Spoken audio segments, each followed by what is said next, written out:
The job you think you're hiring for probably isn't the one you actually need, by Alejandro Franceschi. After some time in the job market, I've noticed something that requires some clarification. Nearly every role mislabeled for a creative director is, in practice, an art director position.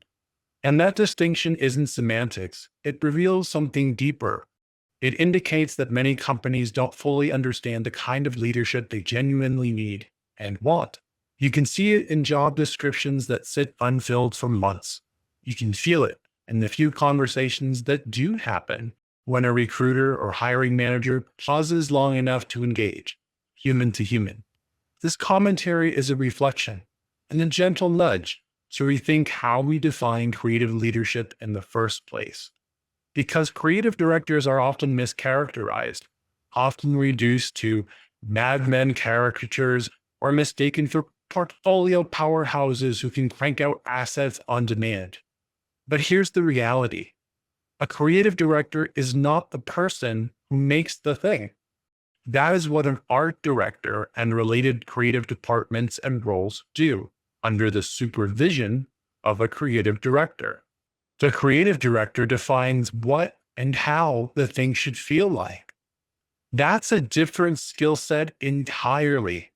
And it's messy, human, intuitive, and wildly unquantifiable. In my case, and for many others in this role, that ability comes from insatiable curiosity, not the fun fact trivia kind, the kind that pries open assumptions and rewires how a brand moves, talks, or even thinks. But curiosity has a funny side effect.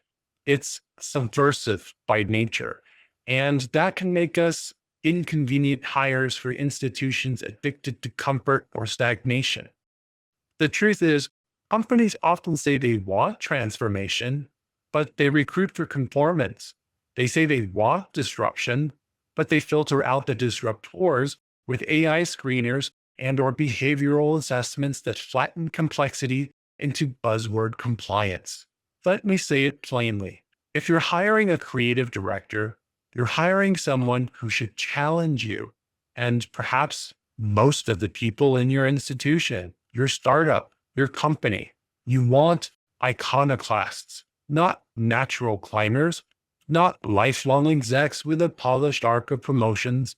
You want people who have been in the trenches, who know how to read culture because they've lived it, they've breathed it, not just managed it.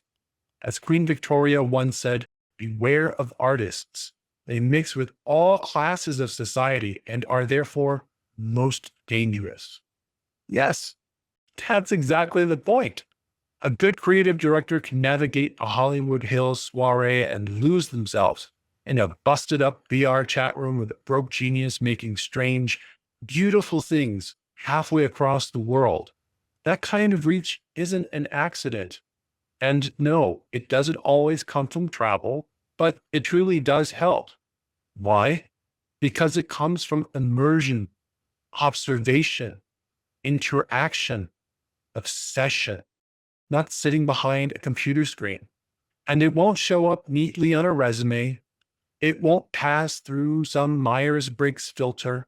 It probably won't even interview well on the first go because you can't decode a creative director through a panel with a random behavioral qualifier and quantifier checklist set of queries. You need a human conversation.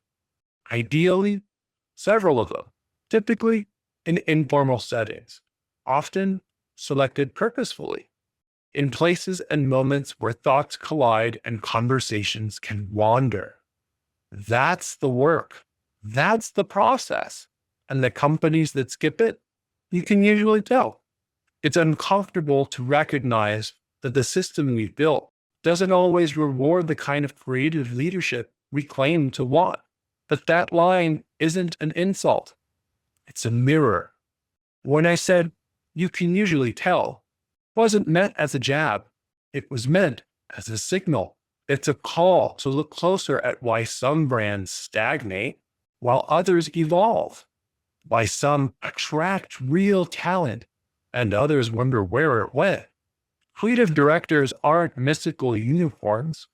We're not impossible to find or difficult to work with, but the process to identify and engage us doesn't fit inside a soulless panel interview or a bleak keyword filter. You can tell when companies bypass the hard human work of engaging real creative leadership, just like you can tell when they've invested in it. It shows up in the work, in the culture, in the energy people bring to the room. And if you do skip that process, if you rush the hire, over-index on fit, or mistake execution for vision, you will feel it eventually in the product, in the brand, in the bottom line. This is not about shaming companies or in being combative. It's about being clear. It's about challenging them to live up to the creative excellence they say they value. You don't get originality through algorithms. You don't get soul through a screening tool. Creative directors operate in nuance, in subtext, in contradiction, and yes, in discomfort. Sometimes your own. Because if you do take the time to get it right, you can usually tell that too. So if a line like mine makes a company bristle, it might be the most honest thing they've heard or read all week.